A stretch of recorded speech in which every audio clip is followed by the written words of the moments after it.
एक जानवर मिलता है और वो जानवर कोई और नहीं हमारे देवों के देव महादेव थे, शिव शंभू थे। और उस वक्त अजगैरीनाथ महादेव के पास नहीं जाते हैं बल्कि बीच रास्ते में ही उस प्यासे जानवर को पानी दे देते हैं और तभी देवों के देव महादेव अपना रूप ले लेते हैं, प्रकट हो जाते हैं। दोस्तों अभी हम सुल्तानगंज में हैं और हमारे पीछे आप देख रहे हैं अजगैरीनाथ बाबा का एक मंदिर है और यहाँ का सौंदर्य देखने लायक है, बहुत ही मन भावन है, मनमोहक है, बहुत ही अच्छा लगता है। चहु और गंगा मैया बह रही हैं और बीच में ये मंदिर सबसे अद्भुत, सबसे अलग लग रहा है।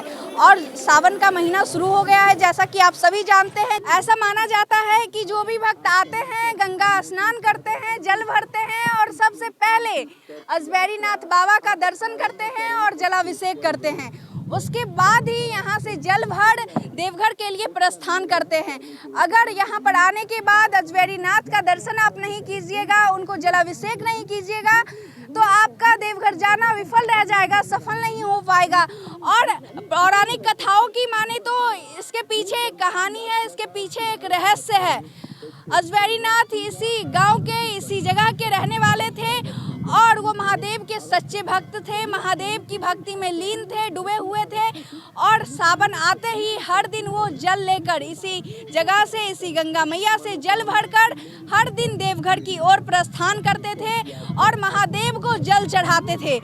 लेकिन बीच रास्ते में ही अनसुईया पहाड़ पड़ता है। उसी अनसुईया पहाड़ पर एक रोज, जब वो सावन के दिन में एक रोज यहाँ से जल भर के अपने घर से प्रस्थान कर रहे होते हैं तो बीच रास्ते में ही अनसुईया पहाड़ पर एक जानवर मिलता है और वो जानवर कोई और नहीं हमारे देवों के देव महादेव थे, शिव शंभू थे। और शिव शंभू जानवर का रूप लेकर, एक प्यासा जानवर का रूप लेकर अजगैरीनाथ के सामने कहारने लगते हैं, प्यासे जानवर के तरह कहारने लगते हैं, तड़पने लगते हैं, व्याकुल होने लगते हैं। तब अजगैरीनाथ बहुत ही चिंतित हो जाते हैं और सोचने पर मजबूर हो जाते हैं कि हम तो महादेव को जल अर्पण करने जा रहे हैं, जल चढ़ाने के लिए जा रहे हैं, लेकिन यहाँ पर अगर हम इस जानवर को पानी ना दे, ये जल ना दे तो ये जानवर की दम यहीं पर टूट जाएगी, ये मर जाएगा। और उस वक्त अजगैरीनाथ महादेव के पास नहीं जाते हैं बल्कि बीच रास्ते में ही उस प्यासे जानवर को पानी दे देते हैं और तभी देवों के देव महादेव अपना रूप ले लेते हैं, प्रकट हो जाते हैं।